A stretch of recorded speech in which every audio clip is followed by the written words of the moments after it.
Welcome back to Rayraystop channel Developed horror by an gaming entirely reaction. different developer, Silent Hill F boasts that same level of quality and polish. From story to world building, from graphics to combat and exploration, Taiwan-based developer Neobards has created an experience that meets the high bar set by the Polish developer, albeit in a drastically different setting.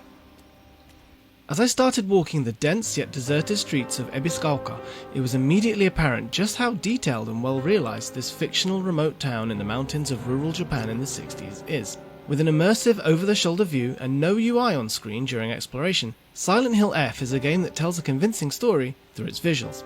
Ebiscauca is undoubtedly one of the most impressive contemporary Japanese townscapes I've ever seen in a video game, and that comes from someone who has lived in Japan for the majority of his life and loves games like Shenmue, Persona, and Ghostwire Tokyo.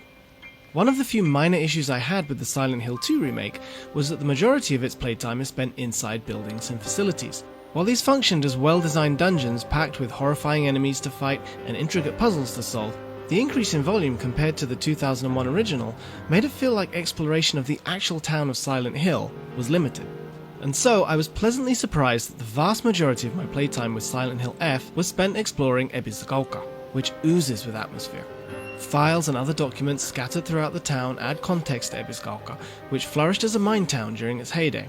Now it has become a largely forgotten village, and its people are stuck in old ways, such as favouring traditional healthcare methods over modern medical science, and being overly devout to the Shinto deity Inari. The context of Ebiscauca and its people immediately feel like they are an integral part of Silent Hill F's cohesive story, which made me eager to go off the beaten path and obtain every hidden file.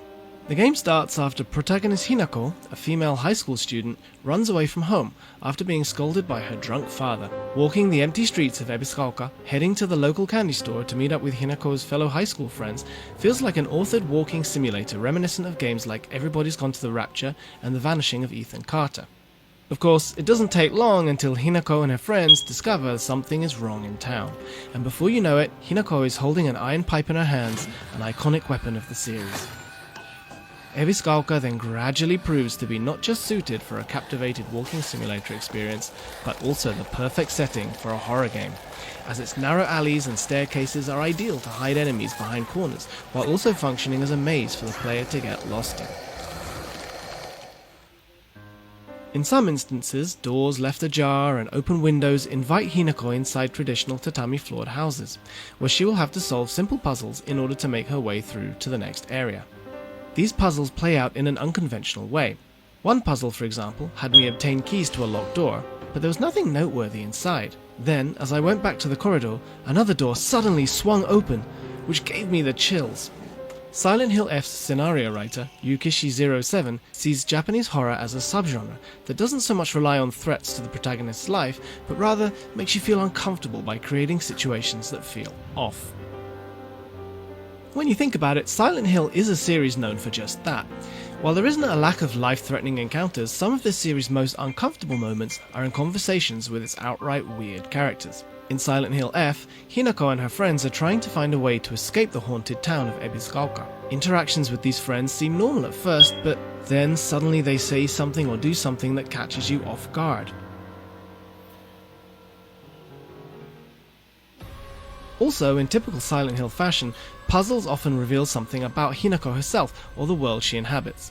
A puzzle on a misty rice field has you examine scarecrows in order to learn the direction you should be heading, which is connected to a childhood trauma of Hinako getting lost and being afraid of the scarecrows. During my playthrough, puzzles never felt too difficult. Hints provided by files you obtain never make the solution too obvious, while still giving the player an idea of what they have to do. Silent Hill F has difficulty settings for both its combat and puzzles, and while Konami advised me to play on story mode for both, I stubbornly chose normal mode as I wanted to take on a challenge. While the difficulty of the puzzles never overwhelmed me, combat proved to be a bit more demanding. Silent Hill F's combat relies entirely on melee attacks. Hinako can obtain all sorts of weapons ranging from iron pipes to kitchen knives and baseball bats, but no guns come into play. With some exceptions, these weapons are not obtained through story beats, but are scattered throughout Silent Hill F's world like other resources, and Hinako can carry up to 3 weapons at a time. As you wield iron pipes and stab at enemies with knives, you will notice that the game has weapon durability. It is a nice touch that weapons that are about to break actually change in appearance, so expect to be holding a bent pipe or a broken bat. This also functions as a hint to the player, which Hinako will acknowledge by mentioning that she should fix it. Weapons can be fixed by using a repair kit, but these are so scarce that on many occasions you will have to say goodbye to your new favourite weapon.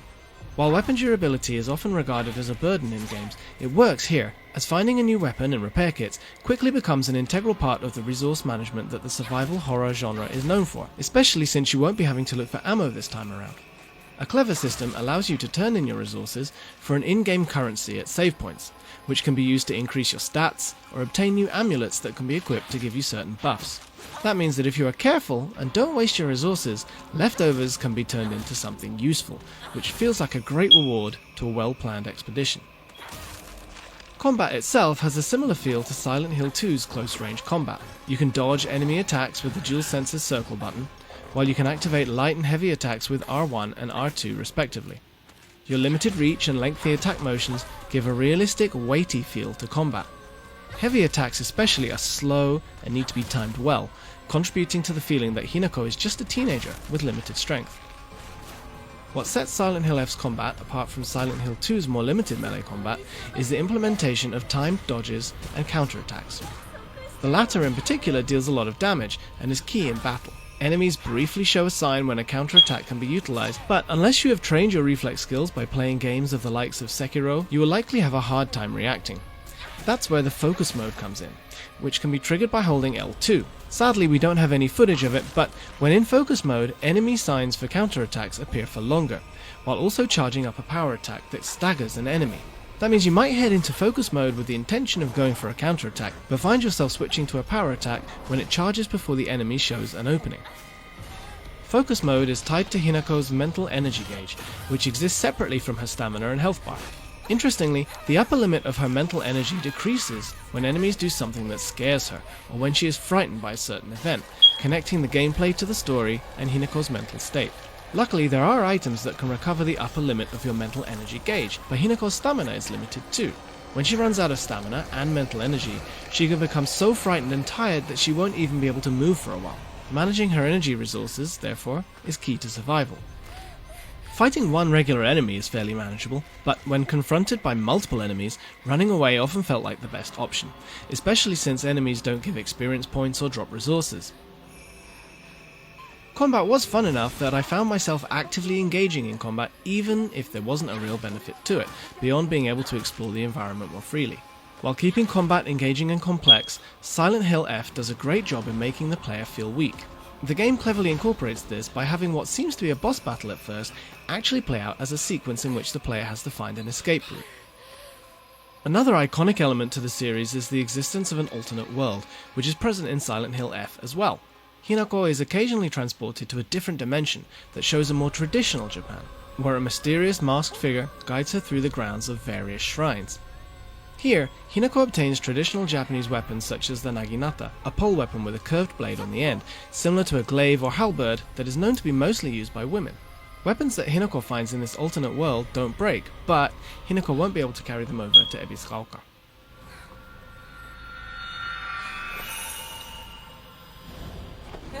It was in this realm that I encountered the main boss of my playtime, which proved much more difficult than I had anticipated. Even with my full understanding of the combat mechanics and systems, its long reach, hard to predict attack patterns, and multiple stages required significant trial and error. The boss took me nearly an hour to beat, but gradually learning how to take on the boss was a welcome challenge that never felt unfair. For reference, my colleague was playing on story mode and defeated the boss on his second try, but an acquaintance from another media outlet who was also playing on story mode didn't manage to defeat the boss at all and ran out of time. While he didn't specifically mention the Souls-like genre, series producer Motoi Okamoto says that Silent Hill F's combat was inspired by the current popularity of more difficult action games. With multiple difficulty settings, Silent Hill F is by no means a Souls-like, but its boss design shares a similar learning curve that ultimately results in a great feeling of satisfaction when you beat it. The last part of my demo took place inside a school, which was essentially a dungeon similar to Silent Hill 2's aforementioned apartment buildings, hospitals, museums and hotels. Upon entering the school, Hinako obtains a map of the building, which the player will have to use to navigate their way through. Luckily, Hinako is just as diligent a note-taking enthusiast as Silent Hill 2's James, so whenever you learn that a door is locked or that there is a passage somewhere, it will be noted for you on the map. Inside the school, I had to solve a multitude of puzzles in order to find keys to reach different classrooms and floors while fighting and running away from enemies along the way. According to Okamoto, the average playtime for Silent Hill F will be about 12 or 13 hours, which should indicate that I've played through roughly 1/3 of the game. While I don't know how things will go from here, so far the game's balance between town exploration and interior facilities feels like an improvement over the Silent Hill 2 remake. While the first 5 hours of the game felt like they were structured linearly, Silent Hill F has multiple endings, like many other games in the series, including the famous UFO ending. My time with Silent Hill F was promising, to say the least. Its world building and story had me so intrigued that I still think back on my brief visit to Ebisugaoka almost a week later. Ebisugaoka just feels like the perfect fit for a psychological horror narrative, and all of Silent Hill F's systems and mechanics complement the setting.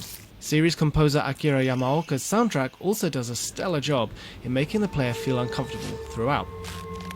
Silent Hill F seems to be a horror game that gets everything right. If, like me, the Silent Hill 2 remake was one of your favourite games of 2024, Silent Hill F has the potential to become a serious Game of the Year contender when it releases for PlayStation 5, Xbox Series X and S, and PC on September 25th. あとは俺たちが見張っておくから。おやすみ、ひなこ。For more scary stuff, keep it locked on IGN.